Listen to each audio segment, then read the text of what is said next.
হঠাৎ করেই মধ্যরাতে কয়েকটি বাস ও মাইক্রোবাসে করে মানুষ জড়ো হতে থাকে ঢাকা বিশ্ববিদ্যালয়ের টিএসসিতে। কোনো আন্দোলন বা প্রতিবাদ নয়, তারা এসেছেন অদ্ভুত এক আশায়। উদ্দেশ্য ছিল সোমবার সকালে শাহবাগে আয়োজিত এক সমাবেশে অংশ নেবেন তারা, আর এসবের নেপথ্যে ছিলেন এক ব্যক্তি।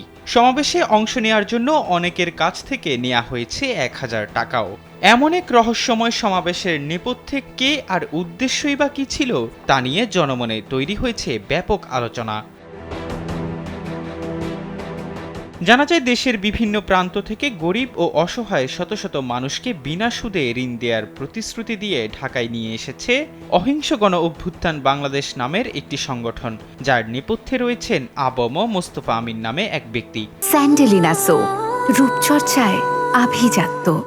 চুয়াডাঙ্গা, পাবনা, কুষ্টিয়া, নারায়ণগঞ্জ সহ দেশের বিভিন্ন জেলা থেকে বাস ও মাইক্রোবাস ভর্তি করে দলে দলে মানুষ ঢাকায় নিয়ে আসেন তিনি।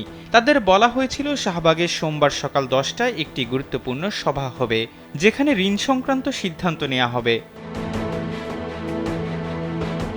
চুয়াডাঙ্গা থেকে আসা কয়েকজন জানিয়েছেন মোস্তফা আমিন নামে এক ব্যক্তির মিটিং আছে সকাল 10টায়। এই কথা বলে তাদের ফরম পূরণ করে ঢাকায় নিয়ে আসা হয়। বিনা সুদে ঋণ দেওয়ার নামে ঢাকায় সমাবেশে লোকজন জড়ো করার নেপথ্যে কাজ করা আবম মোস্তফা আমিন ফরওয়ার্ড পার্টির আহ্বায়ক ও অহিংস আন্দোলন বাংলাদেশের প্রধান সংগঠক। তার সঙ্গে আছেন সংগঠনের সদস্য সচিব মোহাম্মদ মাহবুবুল আলম চৌধুরী।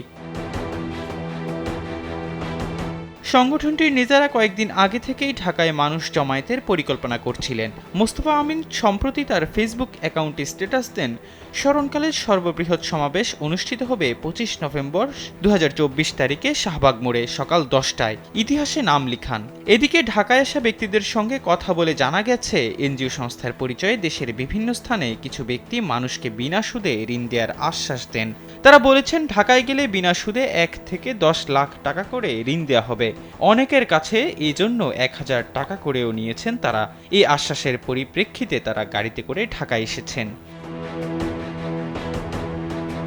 বিভিন্ন জায়গা থেকে শাহবাগ মোড়ে আসা বাস ও মাইক্রোবাস পৌঁছানোর পর দেখা যায় অহিংস গণ অভ্যুত্থান বাংলাদেশ নামে একটি ব্যানার টাঙানো। ওই ব্যানারের মাধ্যমে জানানো হয় লুণ্ঠিত অর্থ ফেরত এনে ঋণ দেয়া হবে। যদিও শেষ পর্যন্ত শাহবাগ মোড়ে রহস্যময় এই সমাবেশ অনুষ্ঠিত হয়নি। লোকজন জড়ো করার অভিযোগে এরই মধ্যে 4 জনকে আটক করেছে ডিবি পুলিশ। তাদেরকে জিজ্ঞাসাবাদ করা হবে। এহসান আব্দুল্লাহ, কালবেলা ডেস্ক।